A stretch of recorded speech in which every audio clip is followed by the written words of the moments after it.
मैं दिल्ली के संबंध में भी कुछ कहना चाहता हूँ। अब दिल्ली चूँकि केंद्र शासित क्षेत्र है और दिल्ली को केंद्र शासित क्षेत्र माना गया है, तो स्वतः दिल्ली वालों को यह आशा थी कि केंद्र से शासित होने से यहाँ पर उन्नति होगी और यहाँ के लोगों को कुछ सुविधा मिलेगी, संतोष प्राप्त होगा।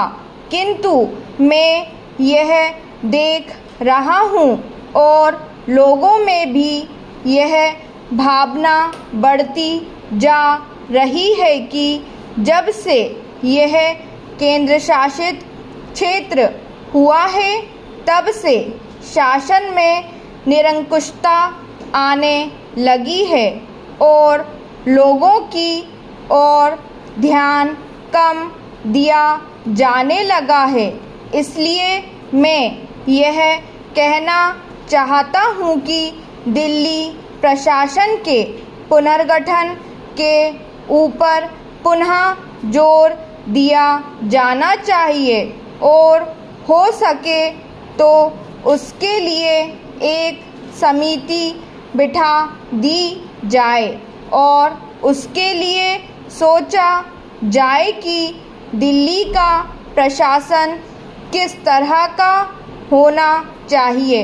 मैं चाहता हूँ दिल्ली के प्रशासन के संबंध में आप विचार करें। भ्रष्टाचार के संबंध में यहाँ बहुत कुछ कहा गया है, मैं पुनः उसको दोहराना नहीं चाहता, किंतु इतना अवश्य कहना चाहता हूँ कि आज देश में जनता का जो नैतिक स्तर है वह दिन प्रतिदिन गिरता जा रहा है।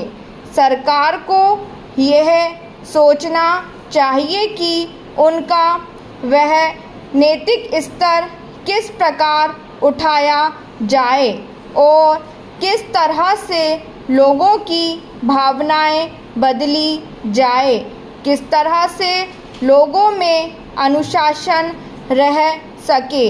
इसके लिए सोचना अत्यंत आवश्यक है।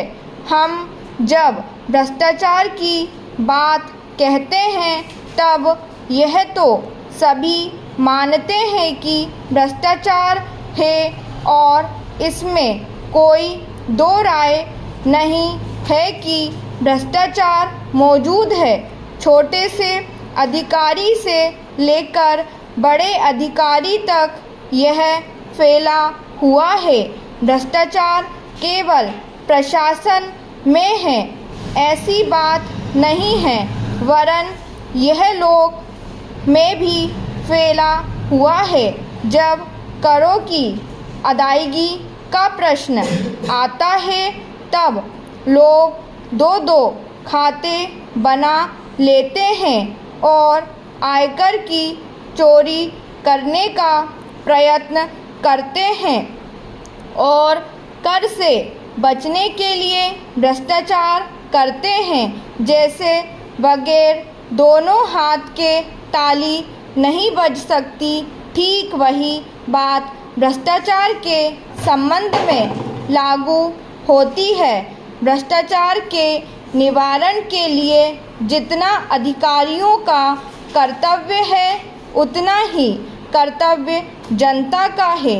अधिकारियों को तो सतर्क रहना ही चाहिए, क्योंकि यह जो संसद है वह कानून बनाकर उनके हाथ में दे देती है। उसका कार्यान्वयन करने के लिए जनता और नौकरशाही को सहयोग से कार्य करना चाहिए।